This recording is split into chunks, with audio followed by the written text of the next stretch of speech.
I think the main issue is that we don't have a delay. I think. Oh We do need a delay. Like a minute one. Yeah, but we can handle this. Oh We do need no. a delay. Well, Like a minute it's your Twitch account that will get banned when Miral says something sexist, racist, and homophobic all in one sentence. Word. I One never word. do those things. I only ever speak the truth. That's If the truth happens to be racist, that's not on me. Wow. Wow, Meryl.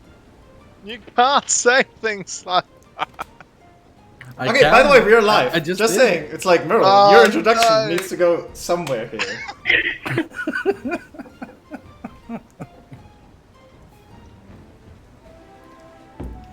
So, yes. Are we live?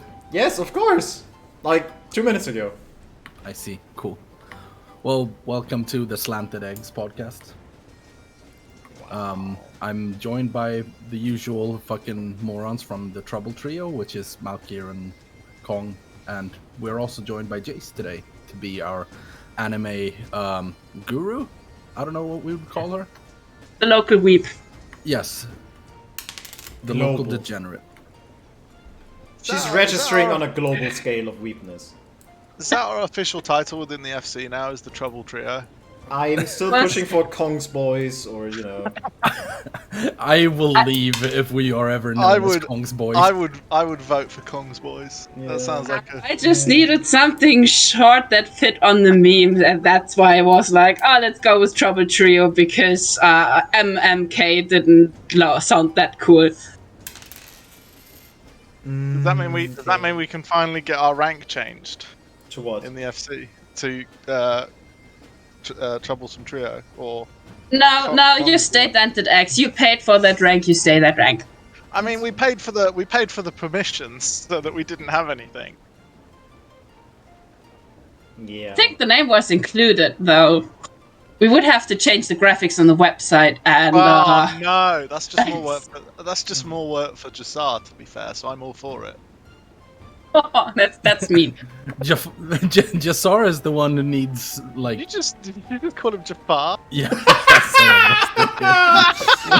We were talking yesterday on the. You were talking about Aladdin yesterday. with Yes. Jassar. No. I was gonna go into what we were talking about if you didn't fucking interrupt me. It's we were alright, talking. Iago. It's alright. Just fucking kill yourself, Kong. What was I saying? Yeah, at the event, one of the themes that that Kiara wanted to do was Disney villains, and I don't know. I guess I still had that in my head because Jassar is now known as Jafar and will always be. But he is probably the last one who needs more work.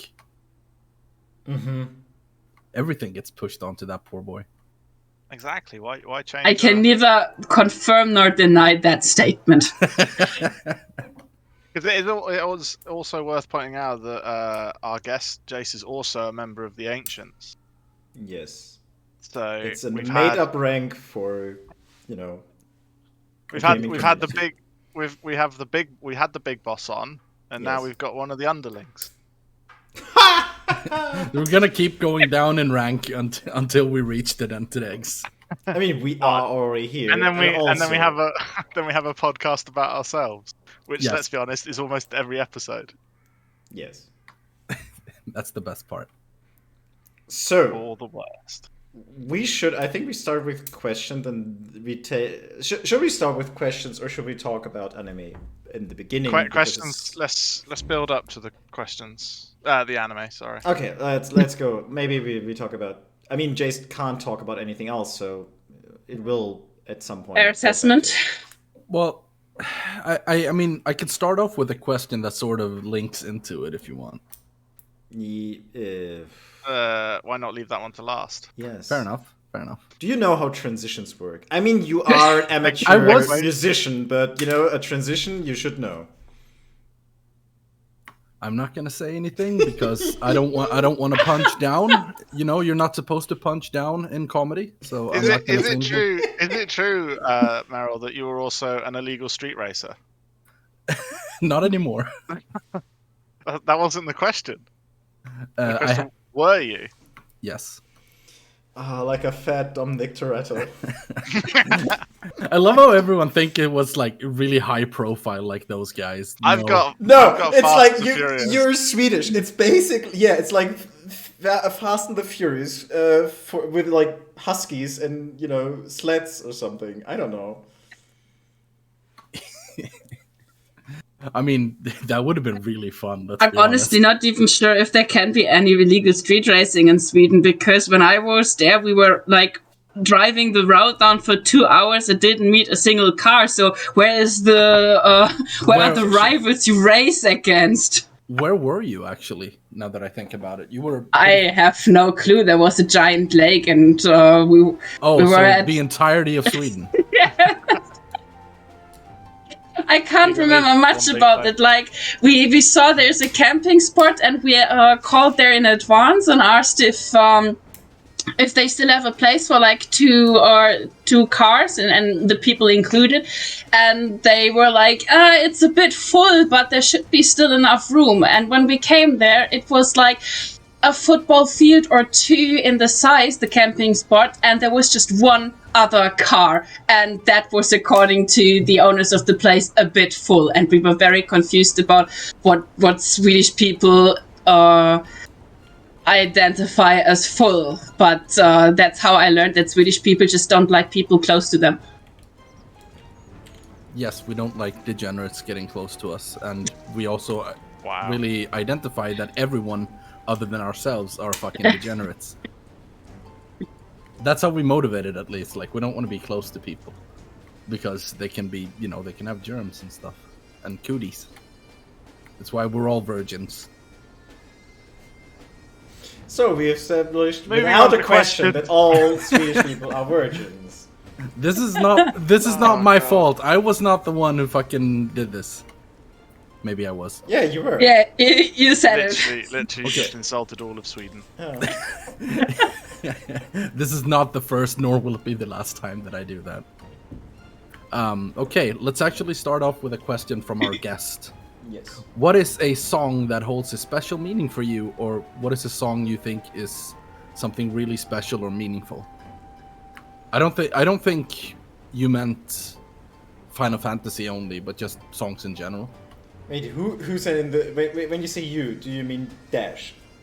No, Jace. Oh, Our guest. Jace sent in a question. No, not this time, but she sent it in Jace, before. if you're a guest and you send in didn't questions, it counts as masturbation.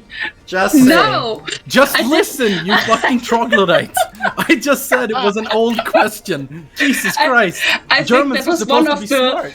I think that was one of the questions I sent in before the first podcast even aired, and I completely forgot about that question. And I now still I'm have here, like and 15 questions.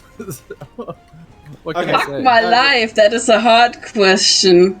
Oh. That's why I Keeping asked the it masturbation metaphor, I like it. So, Malkir, why don't you go first? A specific song. I'm not a huge music fan. To be honest, I don't sit and listen to music. The only thing that comes to my head, and it's quite typical of me, is the Force suite from Star Wars. Oh, that's so good. Or the one where Luke's looking at the Binary Suns. Yeah, But binary I think it is either called Binary Sunset, or the Force theme. But yeah. You're right. It's Binary Sunset. Yeah. And it's like it's so it's just 25 seconds or something. Like, it's not a long scene. Yeah, and it it's only not. plays for that scene, but it's like so impactful. By the way, have you seen the new? We could derail it with Star Wars, but I think we promised Meryl never to do that again. We wouldn't.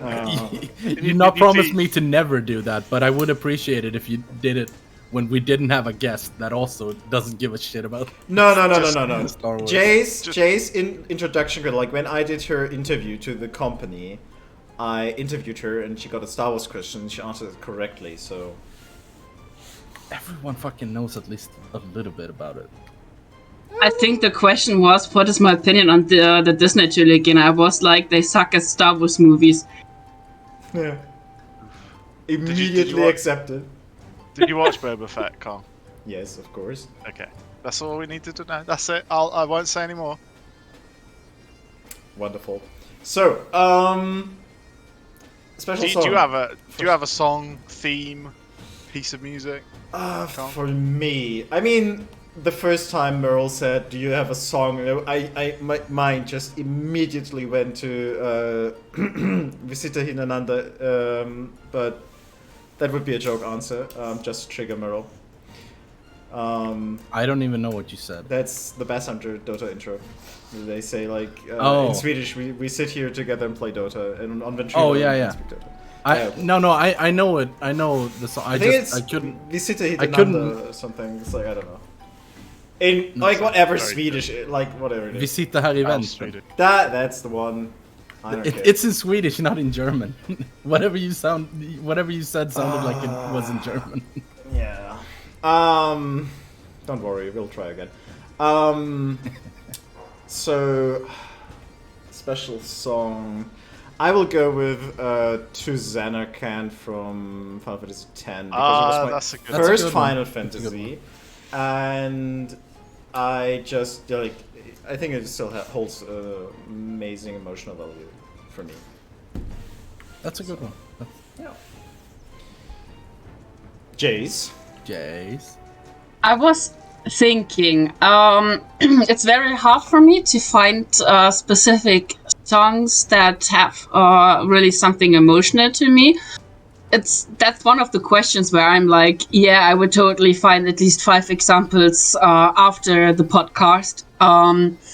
But right on the spot, I would say a song that holds a special meaning to me would be Simple and Clean von Hikaru Utada, which is the title song of Kingdom Hearts. And with it, all its different remixes that got used in all the other games. Simply because Kingdom Hearts itself is very special to me, and it's one of the few games that made me cry and where I still can go through the old games knowing what will happen, and there will still be scenes that will make me tear up again. And whenever I listen to any version of Simple and Clean, I get those memories back. I always get into the mood of replaying those games, reliving those memories, and I think that in itself makes this song and its variations so special to me. Isn't even like the version they use in the first game, isn't that also like a remix specifically made for the game, and the original was actually like a much slower song? I could actually not tell you. What I know is that the lyrics in the Japanese version are different than what they are in the English version. I still think the English version is a bit weird for the context of the game, because it is a love song about a broken up relationship, and it sounds a lot more adult than what you have with Kingdom Hearts, especially since Kingdom Hearts itself doesn't really feature any romance stuff. But surprisingly, it still fits. And in later games, when you have different songs like Sanctuary, or in the latest game in Kingdom Hearts 3, they actually went and took care that from those songs, the lyrics in English and in Japanese are the same or as close as possible. And I think that is very nice, but I couldn't tell you much about what the song was before it got used for Kingdom Hearts. I see. No, I've heard like some slower song. I don't remember where I heard it, but like a slower version or whatever, and then one was like called Kingdom Hearts Remix or something like that. So I just always assumed that was the case. I know there are so many different versions of Simple and Clean that it's already hard enough to really differentiate between them, to say this one was from this game, this one was from that game. It's you always have for every mood a different version of Simple and Clean. Like if you want to have more a party feeling, you go with the Planet B remix, and if you want to go, I want to feel happy, then you go with the latest version they used for for 0.2, which is basically like a beach episode version of the song. The Weeb version, like the true Weeb version. Beach episode, like it starts with this that is very weeby. feeling of being at the beach, and you even see in the trailer and in the opening video just the little Kingdom Hearts trio playing on Destiny Islands, and I think that's very cute, and it always puts me into a good mood when I listen to that version. I like it. One thing I've recently discovered, and to anyone who's watched the show may also know this, but the Arcane soundtrack is phenomenal. It's so good. The whole series is... The whole album is amazing. I think it's... I mean, it released in November. It made it to my top 5 most played. 2 songs out of way to my top 5 Spotify most played list. Which 2 songs? The last one, What Could Have Been, and I think it was Enemy. Just for Enemy, yeah. I have never watched Arcane, nor have I ever done anything remotely with that franchise, and yet last week in my Spotify I had, not gonna lie, 3 different cover versions of Enemy in my weekly mix, and I'm here like, Spotify, what the fuck? This is not even remotely what I usually listen to. I cannot recommend Arcane high enough, Jace. Yeah. It is so good. I think in the series, it is definitely in the top 10 series ever made. I would argue for that. It's easily. So and I've watched a lot of shit, and that is gold. Does it have hot boys? It does have hot boys. It has hot boys. It has hot girls. Wait, who's a hot boy? Jace. Vi. Vi is a female. But yeah, I get it. What you mean? Jace in the anime is a hot boy. So is Silco, if you're into that sort of thing. Yeah, okay, I see it. He's kind of like, he's got that look. He's the sugar daddy you never wanted, but yeah. Yeah, he's not someone you take home to your parents, but... Yeah. He can buy you new jewelry. Please watch it, Jace. I promise you, even if you will not regret it. Okay, I will give it a try. Yeah, the pacing in that anime is... I mean, that's a discussion for another day, but it is an anime, shut up. Is so good from start to finish. So... I mean, it's like best recommendation for Jace is I think never touch the games, but please do touch the series. No, touch the games. If you've got 4 other friends, League is good. It's good fun. Okay, I have 4 other friends. 2 boyfriends to League. I won't touch this game. I'm sorry. Yeah, I wouldn't recommend the game to anyone unless they're already playing it with 4 other friends. I mean, I might sound evil for saying it, but all I just heard was the League experience is less toxic than a relationship with Jace. Which is pretty impressive in and of itself. I just think that the League community, and it's not everyone, and there probably are some good things, but on a whole is mostly negative playing that game. And my point, like when I am asked, is League toxic? I would say yes. Is it the most toxic game? Not by not by far. There's Jesus Christ. I mean, World of Warcraft. Holy shit.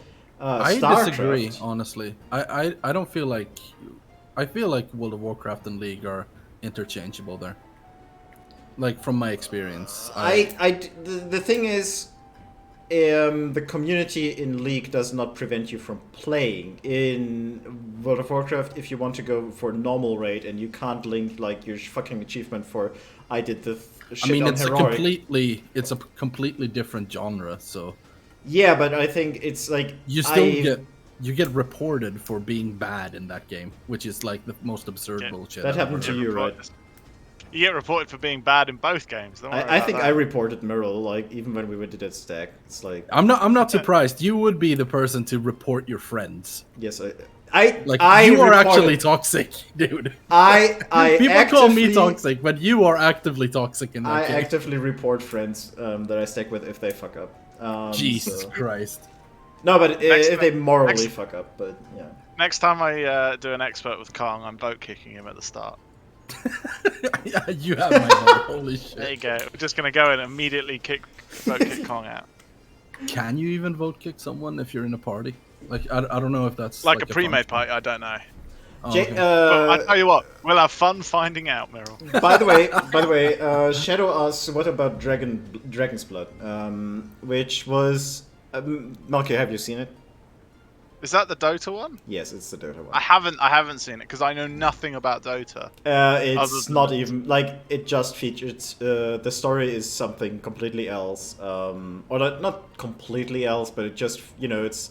They also speak of random universes and multiverses, so it's like basically something. Oh yeah, we just used the heroes and try to align them so we can tell a story. Yeah, the thing. So, Arcane and I guess Dragon's Blood or Dragon Blood are the same kind of thing, but everyone I speak to, no one's recommended Dragon Blood to me. I'm not surprised. But everybody has recommended Arcane. Yes, I would also recommend Arcane, but only recommend Dragon's Blood if you like high fantasy. Like if you supremely like fantasy genre, it's a good take on it. The voice acting is really good. The animation style is also very good. Like, not as innovative. Like, I would describe Arcane as innovative in regards to animation. Dragon's Blood is very classic in every take. Like, the story is classic. But it's also never something new. It is the animation is classic. Or old school. The storyline is old school. The world building is old school. Everything is like It's basically, like Dota is always the old game in the room. If you talk about MOBAs, it's like the oldest game. It's like back from 2004. The anime feels basically like that. It's old and like if you're a fan of it, it's the same as, people recommending, like Merle and Shadow recommending to me to watch Initial D, where it's like, I get it. It's mostly, like, I will totally take your word for it being good. But... this comparison is going to be really absurd, I can feel it. No, it's basically, like, it might be great, but it might only be great for either the people who lived with the genre or experienced it either with a nostalgic bonus or like the genre or dig this old school style, plus always nostalgia. And if you don't, it's not a recommendation.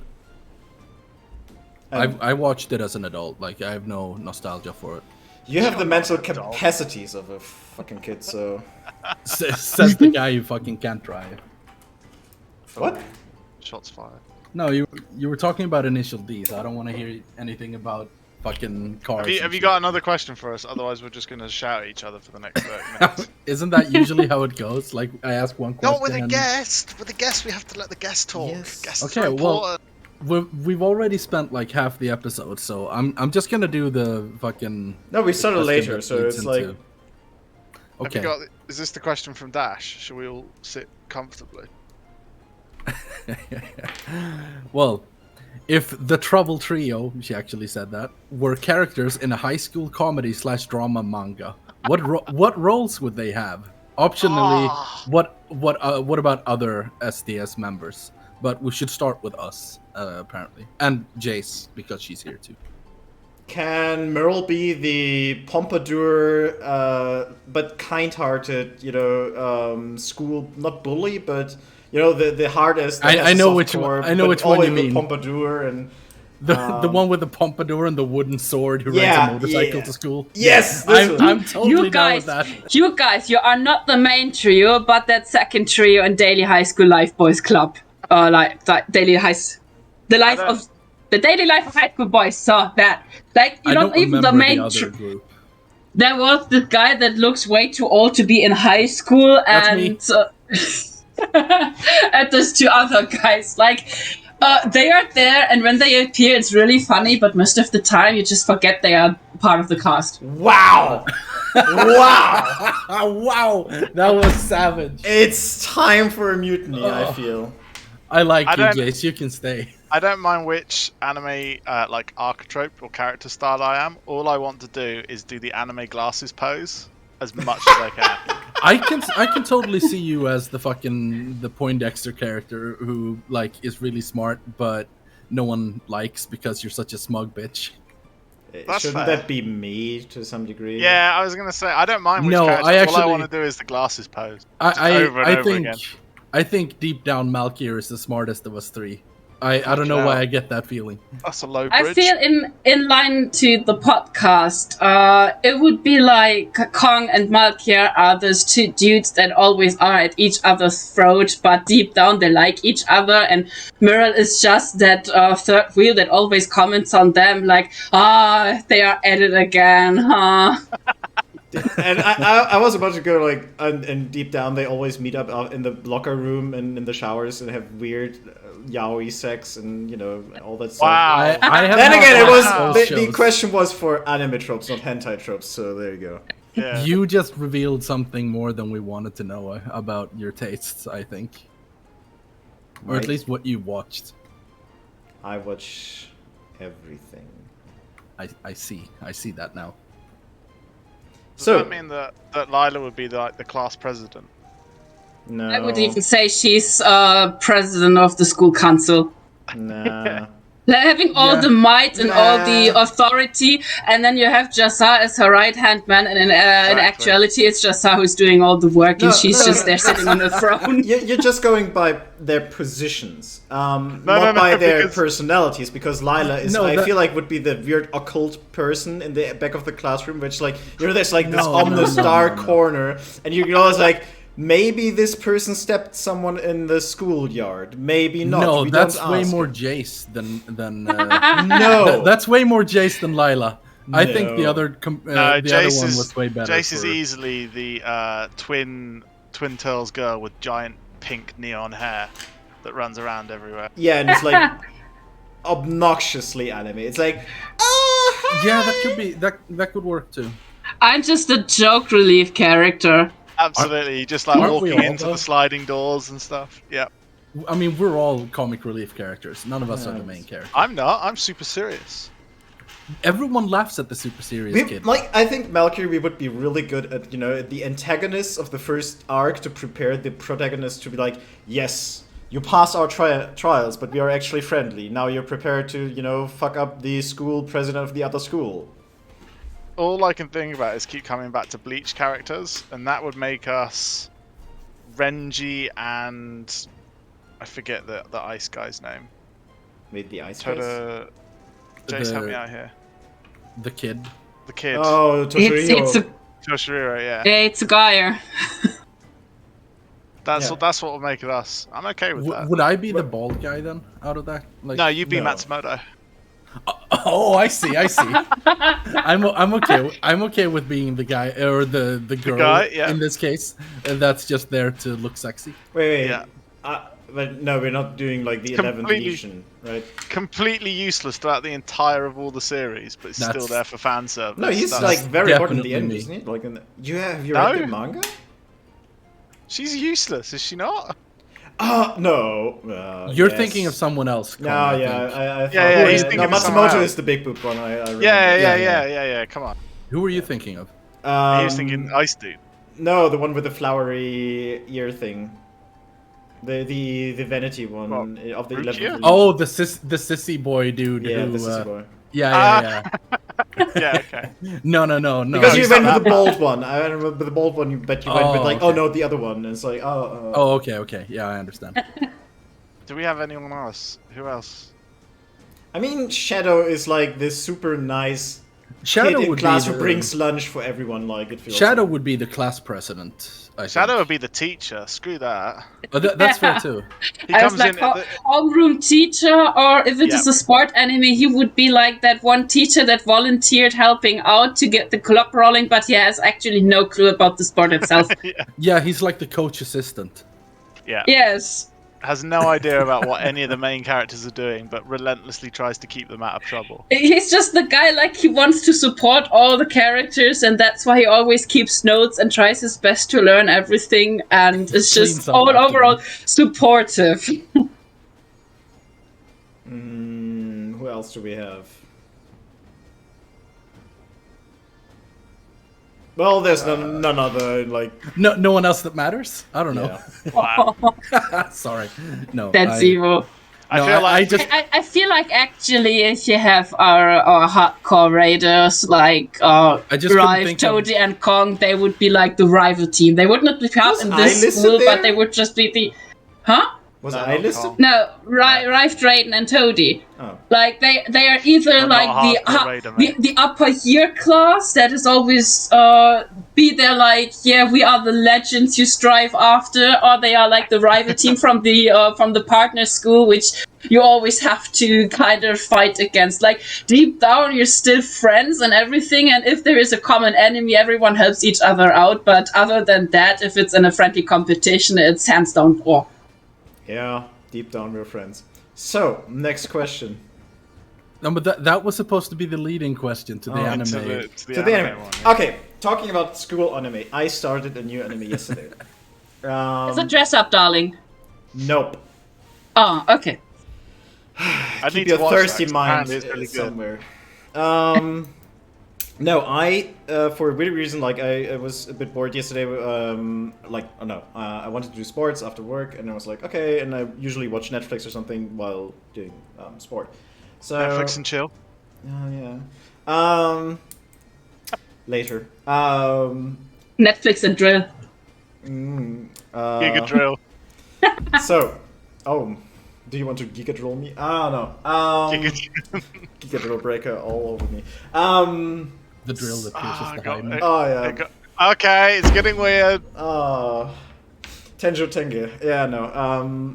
That's like the one weird thing that I know by heart is just, the last transformation when he goes to like under heavens and earth.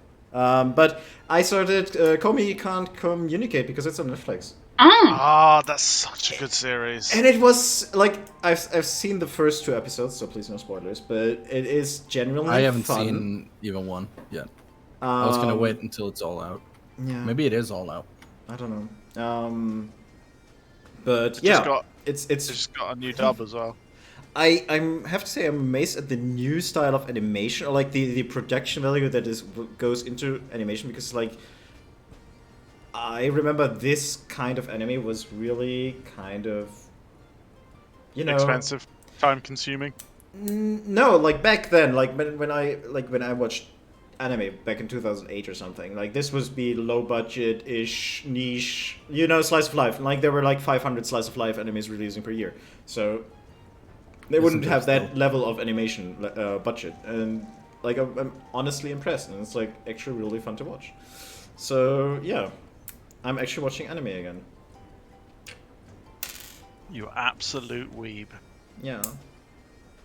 I have actually not watched Komi-san yet, nor have I read it, but it is one of the it was one of the most hyped anime for the season it aired in, at least on Reddit, and a lot of people were like, the trailer is so gorgeous, and before the trailer dropped, a lot of people were like, you had for years, you had memes about Komi-san will never get an anime, and if there will ever be an anime, it will be shit, because there is so much, the way the manga communicates some jokes and some of the story, it's just very hard to actually put into an anime. And then they dropped the trailer, and then they dropped the episodes, and the whole internet was just hyped, because it is such a good adaptation of something where a lot of people lost all hope to ever get a good adaptation, or an adaptation at all about. And that for me was very interesting to see, and is one of the reasons why I have this anime on my plan to watch this. It's usually not something I would watch, but from what I have seen on clips and from what I heard of internet, I still think it is really it's something that I should give a try, and probably everyone should give a try, because it's one of those slice of life where you think this can't be that entertaining, and it will probably be very entertaining. Yeah. So that's what's going on in my anime section. I think a lot of people have issues when they are so what's the word? They're so engrossed in the manga and the light novels that they always get really worried when it gets transformed into an anime, because obviously with any transformation between media to media, you're going to lose something from the original. And then there's It's the Netflix always live a bit. adaptation. How dare you? Not go It's there. I think it's always a bit difficult to adapt stuff right, depending on what it is, and there is a lot of hit and miss. Yes, I still think the way of the house husband. I think from what That's I've so heard good. and seen was like they basically just colored the manga and have a lot of stills from the manga just adapted into the anime, so it's basically just really an animated manga.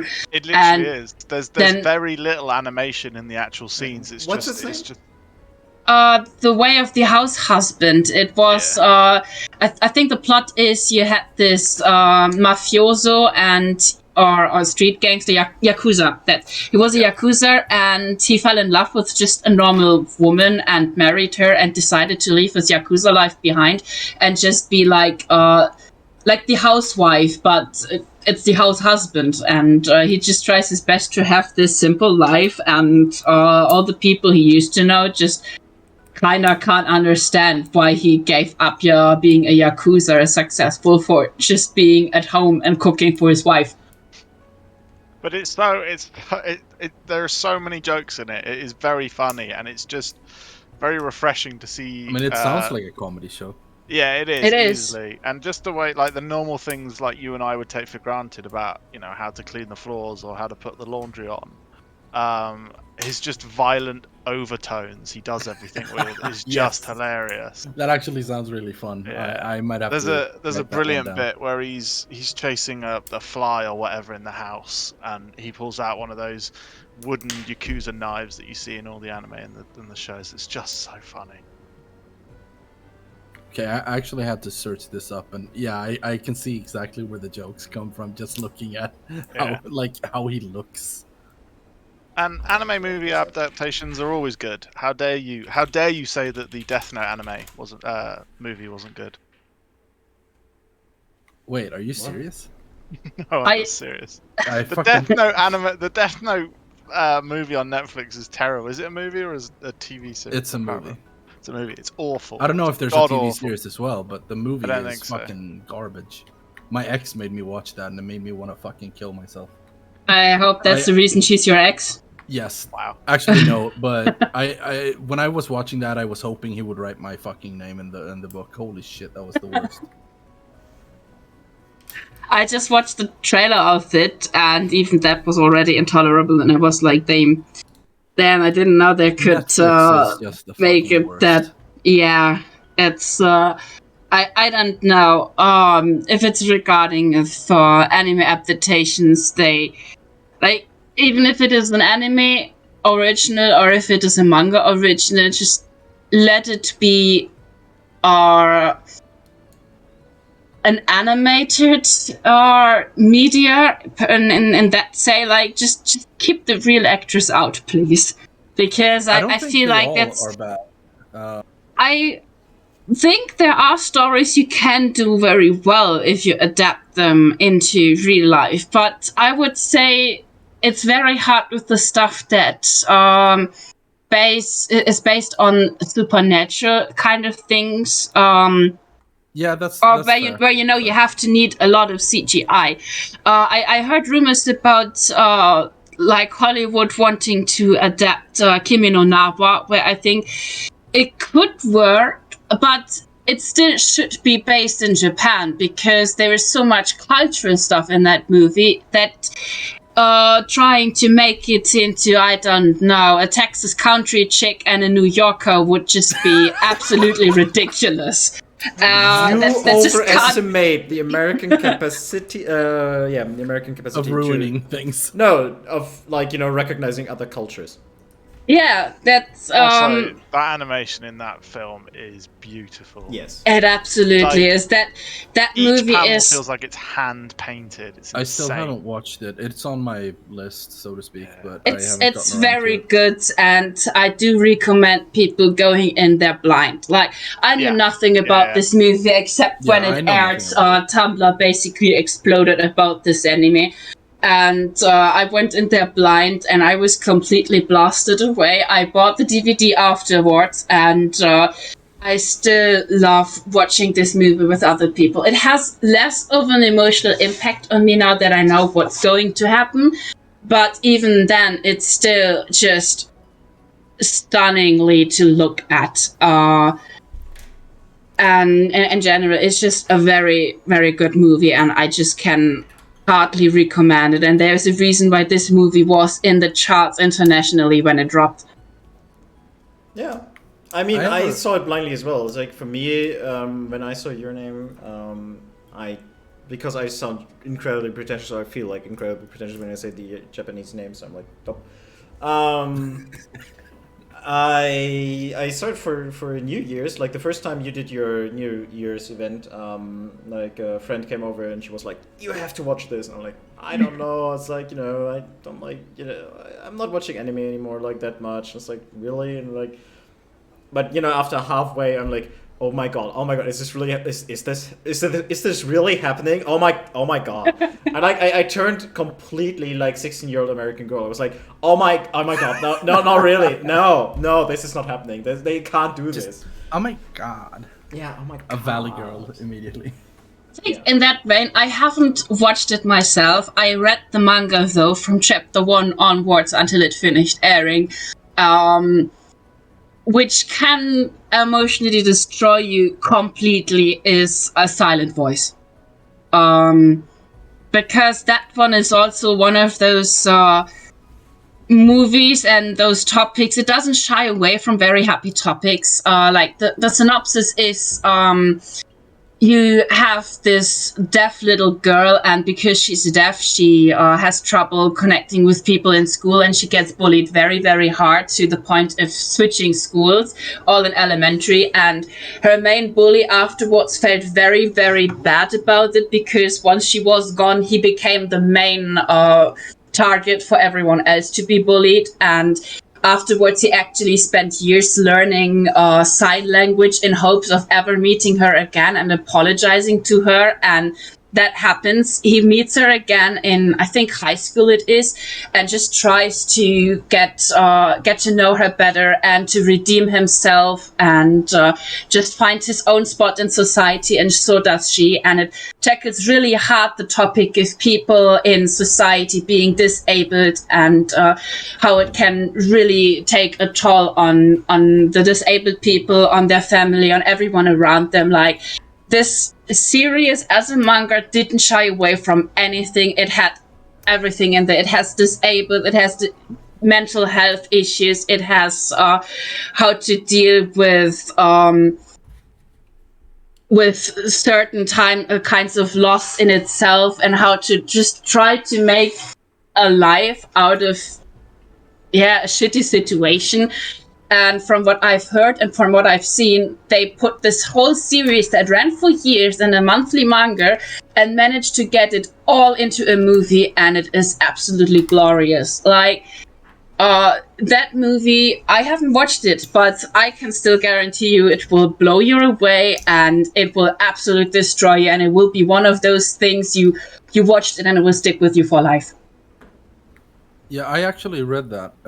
Not the full manga, but like the original that it started as a one shot. I watched that one shot as well, and then it released as a full series, and I was like, damn, I'm invested. And I still haven't read the the long manga, if you will, but the one shot was really good. It's just this manga creates in general. It's just, he knows how to destroy you. And he's very, very good at it, because his follow-up manga, To Your Eternity, That's the most pretentious title I've ever heard.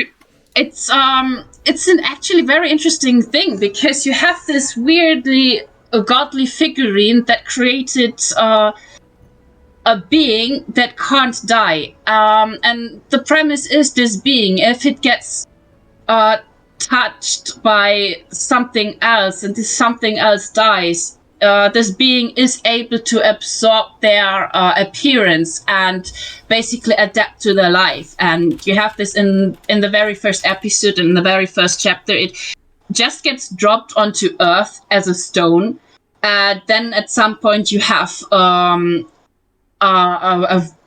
wolf's dog that is very in its last dying moments because it got hurt very badly, and it drops, and in its dying breath it touches the stone, and then the stone turns into this dog and just tries to live on, and it can regenerate itself. So it basically takes the form of the dying dog with all the hurt, and it gets basically healed, but then also tries to live on and dies on and on, because it's a being that knows nothing about life. In the first parts, it just fucking dies of thirst and hunger because it does not understand that it has to sustain itself with food and stuff like that. So it dies over and over and gets back, and from there on, it just meets new beings, new creatures, new people, and tries to just figure out life on its own. It's very interesting because it meets all those different people, all those different lives, and it's just death all over because everyone has to die at some point, and you have this being that is immortal and that has to kind of figure out how to deal with being the only one who is immortal, while everything around him is very much able to die. And whenever someone he's close to dies, he can take on this the appearance of this person, and that's basically just depression on two legs. The very first episode was just, it completely destroyed me. The very first chapter also, when that one dropped, I was like, oh, the mangaka from Silent Voice made a new manga, and I read it, and that very first chapter alone traumatized me so hard I cried for 3 days, and it took me 3 months to take on this manga again. And then I read the next few chapters, and the next arc was just overall destroying again and traumatizing me, and it was very much a very hard struggle to even keep on reading, but it is totally worth it because this mangaka just knows how to write emotions and a very deep story. For a large part there, I was about to say I felt the same about Bleach. Then you went with the last sentence and I was like, fuck, doesn't fit anymore. Doesn't fit. It's very much, I would say, not shonen-like. Honestly, I couldn't tell you anything that is comparable to Your Eternity or Silent Voice at all, because I have read so many mangas and I found nothing that is even remotely similar to the experience I had with those two series. It's just, this is something on its own, I would say, and I would say everyone should give it a try, and even if you don't like it, it will stay with you, same as Silent Voice. Like that first episode, it aired like half a year or a year ago, I'm not that sure anymore, and that first episode, you still give me just one screenshot of this episode and I immediately get all the memories back, and I'm already trying not to cry because this shit just hits so fucking hard even if you know what's going to happen. So we joked at the start of the episode when I said that all we have to do is put Oh, sorry. Jace on a tangent and she'll go for hours. Perfect, boys. We did it. Mission accomplished. Easiest podcast of my Easiest podcast ever. High fives all around. You could always have interrupted me. No way! No, why would we do that? There was not a single point where we could, other than shouting over you. I will go with a different question here, which is Melchior. But I'm fine with that. That was the goal. Oh god. Is there any anime you have rewatched or like that you can always watch again? I would say yes. It's actually very easy. It's Detective Conan. Thank you, Melchior. Yes. I was like, oh, come on. Like, he has to talk at some point. Like, he has to earn his place here. And I was like, I will come to you as well, Jace. Like, I will ask anyone. But this is my home. I can sit up and put my feet up. You are replaced by a green Rogadin and a Lalafell. Like, that is your place here right now. So, how dare you? Melchior, one anime you can always rewatch. It's either Full Metal Panic for Mofu. Okay. Oh, that's a good one. Yep. That's such a good answer. Cowboy Bebop. Both are very valid. That's also good. Yeah. I feel like comedy is more easily rewatchable. But Cowboy Bebop is definitely timeless. And speaking of, just the worst fucking Netflix adaptations, that's another one. Holy shit! I watched the first episode and I was like not sure what to feel about it, and then I found relentless joy when the memes came in when they did, what was his name, the white-haired dude, Vicious. Vicious? Yeah. White-haired dude. Yeah. It's like he's a what? If you order a Witcher from Wish.com or something, and like all the very awful memes. And this was like the original, like, okay, not the original, but one of the best, like, bad boy, long white hair type characters for me. I don't know. I didn't like that, like the whole background story. I didn't like too much. I liked everything else about the anime, but that's the part, like, Vicious is the part where I'm like, in both real life and anime form, I don't like it. So, Jace, you already answered with Detective Conan, and I will also look at Meryl this time and ask him the question. I would say, I don't know if you guys have seen it. It's quite old at this point, but it's No Dame Cantabile. It's such a hipster. It's not a hipster show. It's really the way you described it. It's like it's really old. You guys might not hear about it, Yeah, because we had this fucking whole discussion about how, oh no, I'm too young to have watched this because you are like 7 years old, so that is. I turned 38 this year. Okay, don't make me cry. You don't turn 38. Not mentally, no. There you go. It's but it's No Dame Cantabile. What is this about? It's about this guy who goes to like a music school, and he's like way too fucking good for that place, and he gets really annoyed because everyone is really trash because he grew up, being fucking whipped into practicing. Like, how, I don't know how much you know about like classical music culture, yes. But literally nothing. No, but it's very much like you get more or less forced into practicing for just every fucking waking hour to absolutely perfect everything. And he grew up like that, and then everyone at that school is just really trash. And then he meets this girl who is like, she's really like dirty, and her room is really messy, and she just doesn't fit in that world at all.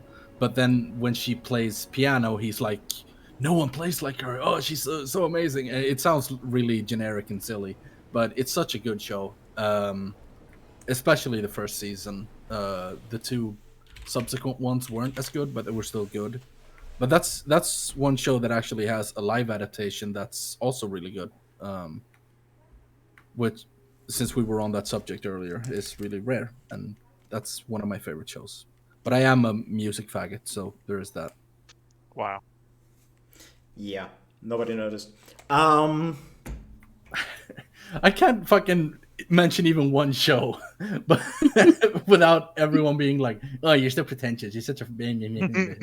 I was about to go like when you first were like, yeah, and this is like this guy comes to music school and like he's so much better than everyone else, and I'm like, yes, tell me, like, sit down on the couch, tell me about your projection issues. It's all fine. Like, you're in a safe space. I was never that talented as a musician.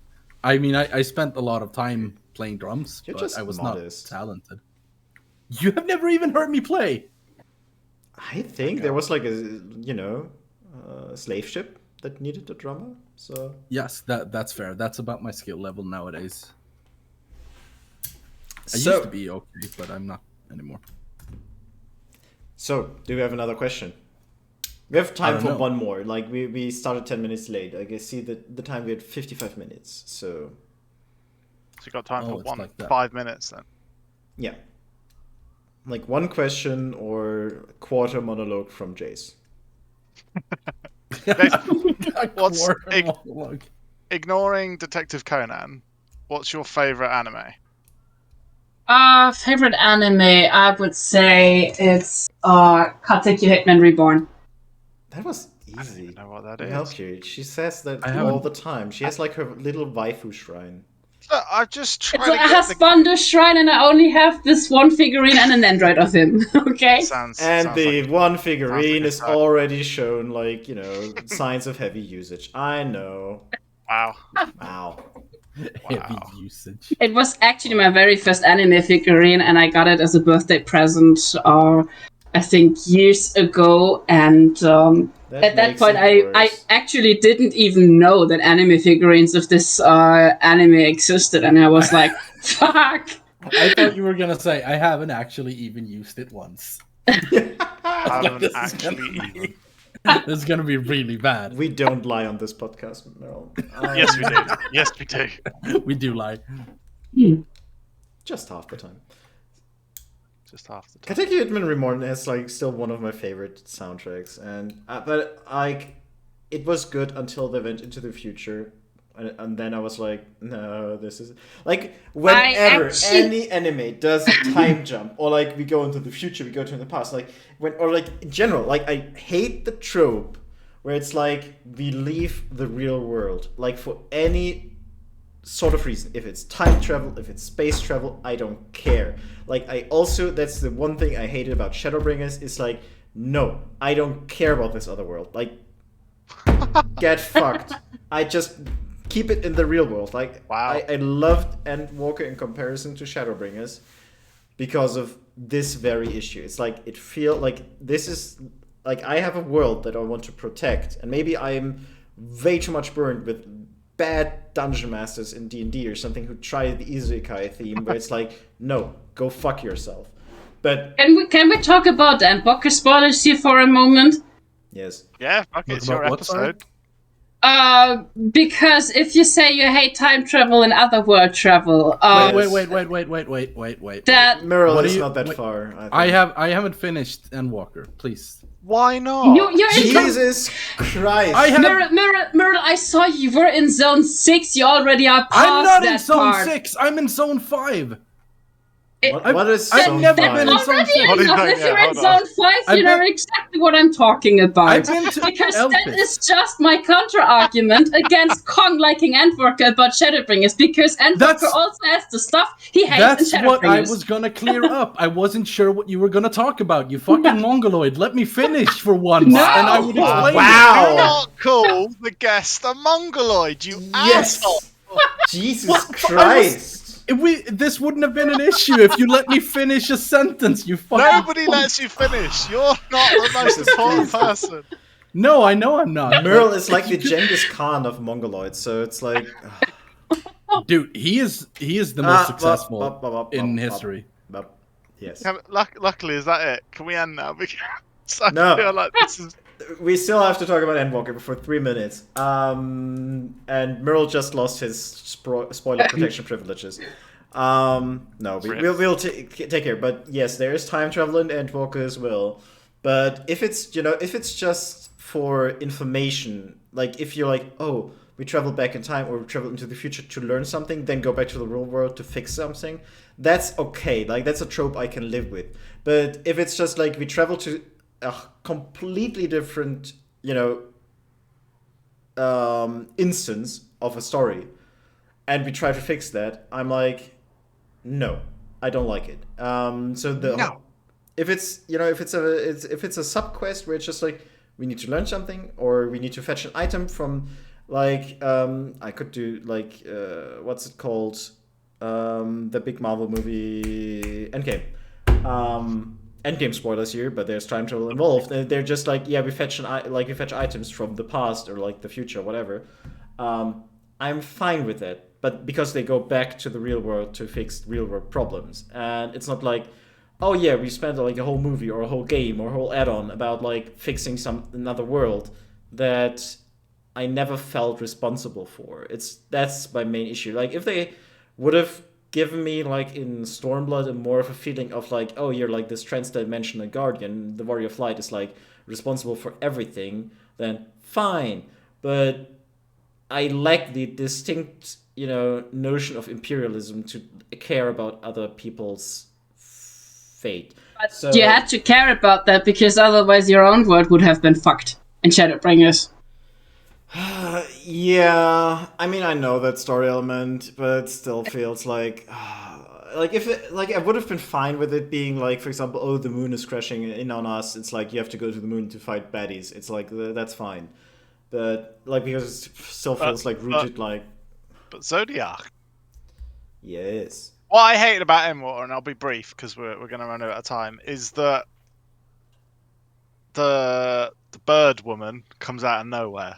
Wait, I agree with that. That's yeah. Oh no, Meteon, yeah. Yeah, it's the same issue I had with the final boss in Final Fantasy IX. Yes. Where he comes in the end of the days and goes, oh, by the way, all of the fighting you've done before that didn't matter. I'm actually the last boss. And you're like, great, we've known you for 5 minutes. Let's have another fight. The fight is great, and the boss is fine. I don't have problem with the mechanics. It's just that he just turns up and goes, "Yeah, now you're gonna fight me." Yeah, there's no emotional impact. It's just more like this is a core now. Like you're like okay, Kuja was his name, right? It was like you're like on the list of villains or something. It's next to cleaning the closet, cleaning the kitchen, bringing out the trash, killing the end boss. Oh yeah, there we go. It's like. Yeah. But punching your best friend is also so satisfying at the end of that. Yeah. I mean, it's like the same in Final Fantasy X, where it's like Seymour is like such like you with every fight you have get increasing satisfaction of punching the person in the face. It's just like. I think 10 did it better than 9 in that regard. And then because I mean, you still like sin is always there, and and you fight. I mean, the whole Yevon thing, you fight against the organization. Maybe the boss comes a little bit out of left field, but at least you fight the organization. Fucking Necron had nothing to do with anything, and his motivation had nothing to do with the big bad that you've been chasing the entire game. Well, he had getting off topic again. I didn't mind the fact that the reasoning for his for him being there made sense. It that was just the first you've ever heard of him. His motivation wasn't exactly. I mean, it was similar, I guess. Yeah, it's not great. It's more like I'm here. I'm the end boss because I'm death or something. I think they initially wanted to have Hades as the last boss. I've heard. Yeah, but then they turned him into a crappy side boss stuff.